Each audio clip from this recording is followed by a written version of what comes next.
What's going on, guys? Boss6 here, your reaction video, and today here to give you guys yet another album review. Today I'm going over another album that I was a little bit anticipated for that came out on the same week as the New Testament album. Of course, I'm going to be talking about the newest studio offering from Sanguisugabogg with Hideous Aftermath. This is the third studio album from this is the third album from these guys on Century Media Records. This also came out on the 10th of October. It's been formed in Columbus, Ohio in 2019. And I actually went out over their latest album, I believe, in 2022, if I remember correctly. Let me see, it was 2022 or 2023? I think it might have been 2023, I believe. But I went over their last album, Homicidal Ecstasy, that came out. And I thought it was a pretty solid album. Nothing that really stood out to me in particular, but I thought it was a pretty solid album. And I was a little anticipated to see how this one was going to be because, you know, obviously it's still a new band. They're still trying to get their feet wet and, you know, testing to see how the waters are. And, well, safe to say, this is a pretty interesting album, to say the least. And, yeah, without further ado, let's get into this. Starting off with the opening track, Rotten Entanglement. I'm just going to say it right here, right now. All these song titles whip ass, if you ask me. The production, I will say, is very dingy on this album. Like, it's still got that pingy snare that I guess they're trying to, like, take the piss out of, like, some slam and even some brutal death metal bands, which I think is kind of funny. But, yeah, it's dingy sounding. There's some, like, low gutturals on there. Kind of slamish in terms of the vocals. There's some dying fetus moments on this song, nasty breakdown, and weirdly enough, kind of a bit of a proggy flair in terms of the drums. And I will say the drums on this album are pretty damn good, even though they still have that more like raw sound to it. I actually really do like the drum work on this album.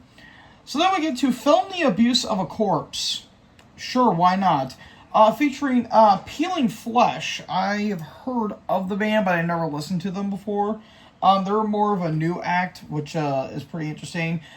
There's some more groove on this song. There's some suffocation-like riffs, and that's kind of throughout the entire album as well. Like, there's a lot of like suffocation-like riffs on this song, or on this album in particular. There's a slam-like breakdown that I think is interesting, to say the least. And I like how the song kind of like fades away a little bit, and then it transitions into the next song, Ritual of Autophagia. I don't even know what the hell that word means, but we'll go with it. Why not? This also has a guest star on here, Todd Jones of Nails. And there's a couple other guest hosts on this album as well. On the track Abort Contraception, that features Defeated Sanity. Semi-automatic facial reconstruction featuring Travis Ryan of Cow Decapitation, and Paid in Flesh, featuring Dylan Walker and Full of Hell. So you got a little bit of guest stars in here, to say the least. But going back to Ritual of Autophagia, there's a lot of Fulci on this song. I really get a lot of elements of Fulci in particular, which I think is really nice, where it's just like nice groovy brutal death metal. There's a little bit of a technical flair on this song in particular. Stank face riffs, like just full on sour lemons in your mouth. It's all pretty damn good. Then we get to Heinous Testimony. Now this one is one of my favorite tracks, actually. A lot of riff changes on this song in particular. Like, this is riff change central, and I honestly dig it. I love the kind of more technical, but a little bit of progressive flair to the riffs on this song in particular. And again, the vocals are nice and brutal. Yeah, I just really dig the shit out of this song. I just love the riff changes in particular. Then we get to the aforementioned Abort Contraception featuring Defeated Sanity. A lot of Mortician vibes on this song because there is a couple samples they throw in here. I'm trying to figure out where the samples actually came from. I don't really know where in particular. I'm going to see if I can try to look it up on Wikipedia. I'm trying to see. Let's see. Yeah, I can't really It doesn't really say on where they got the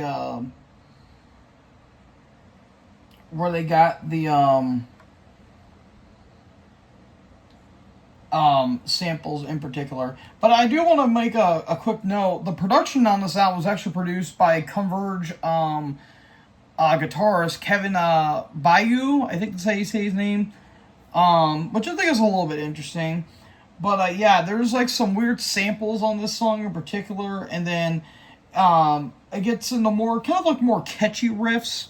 I would say one of the more catchier riffs on this album in particular, and I dug the shit out of it.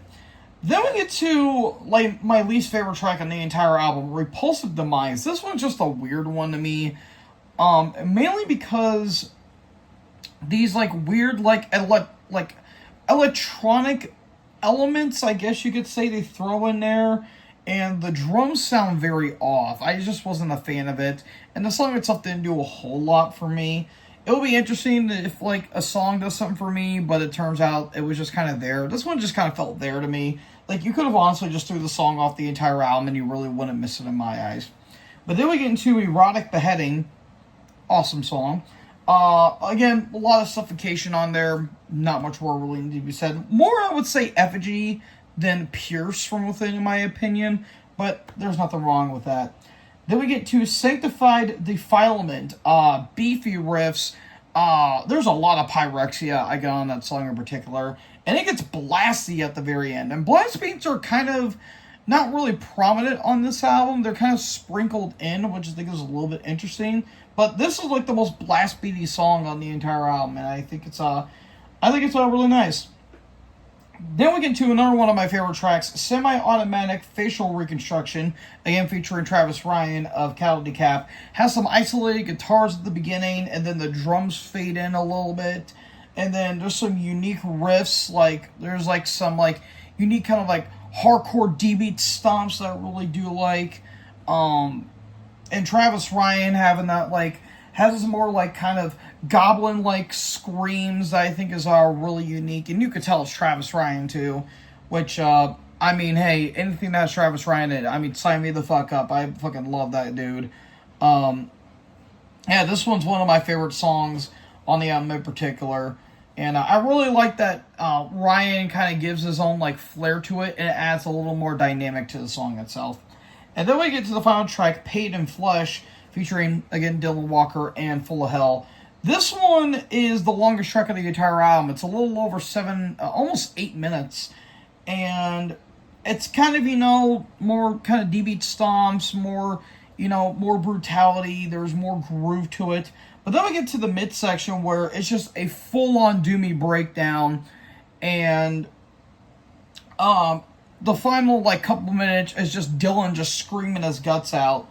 And I really do think it adds a nice little dynamic to the songwriting itself. As for any negatives, I mean, really, I only have, maybe a couple. Again, Repulsive Demise really could have been thrown off the album, and you really wouldn't miss anything, in my opinion.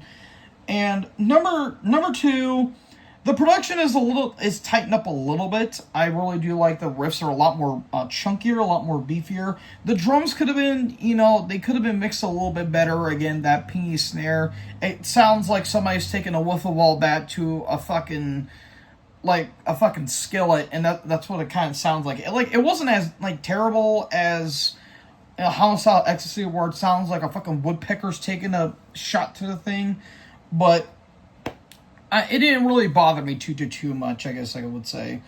And I guess maybe number three, there are some times where maybe some songs kind of do blend together a little bit. It's not like anything that's gonna blow your mind away or anything. It's just nice, riffy, chuggy, just disgusting, brutal death metal with some guest stars in here. So yeah, overall, I dug this album.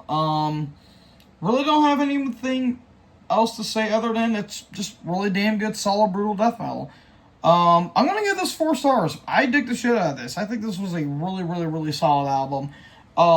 Might be on my year-end list. We can only speculate, but yeah, this was actually some really damn good brutal death metal here. So good job, guys. Yeah, that's all about it. That's all I can really say about this. So What do you guys think about this album? Let me know in the comment section below. Make sure you guys leave a like, leave a comment, tap the big red subscribe button, and tap the bell so when I upload, you guys will be notified. Thank you guys so much for watching this video. Most importantly, join the herd. Talk in the next video. Peace out.